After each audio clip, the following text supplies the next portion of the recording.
Okay, so now with this hexatonic scale, we've decided we're going to use two different groups of threes, C, D, and G, and E, A, and B. And either of those two could be substituted for our C major chord. But now let's look at the different inversions that you can get, because if it's a three-note group, it's going to have three possible inversions. So if we go down here, we see we have C, D, and G. Got G in the bass. All right, and then if we go to the next one, I'm just kind of moving up the scale, we would have A, B, and E. All right, then if we continue up, we go back to the first ones we started with, C, D, and G, then E, A, and B. All right, then you have D, G, and C here, and then E, A, and B. So in the total, there's 6, or 3 inversions for each one.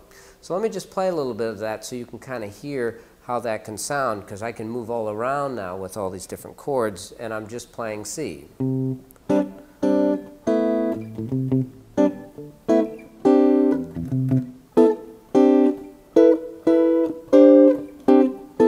know, so now you can see you're getting a real ability to move around, but yet you're keeping the same sort of sound.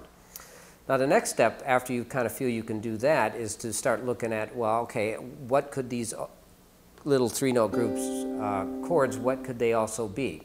And if you think about, if you know the diatonic chords of a key, like for C major, it would be C major, D minor, E minor, F major, G7, A minor, B minor 7 flat 5. And these chords are going to be able to substitute for many of those chords. So let's just start with our C. Obviously we said that worked, but now let's look at these chords in the relationship to D.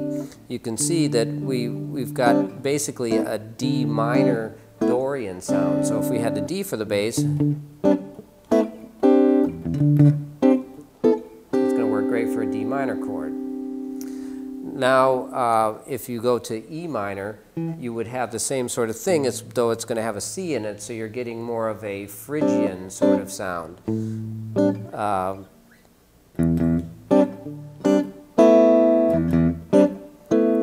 Take it to F. Now we can have like an F Lydian sound. Take it to G. We have like a G sus, between a sus and a regular sound. So that can be good for that. And then if you move it into A, it's really good. A minor. B minor 7 flat 5. If you had a vamp that was just on C, it could work. So you can see the application of just learning those couple of chords and learning it in all the different positions. You're going to have all these different places you can go to with just the diatonic chords of the key.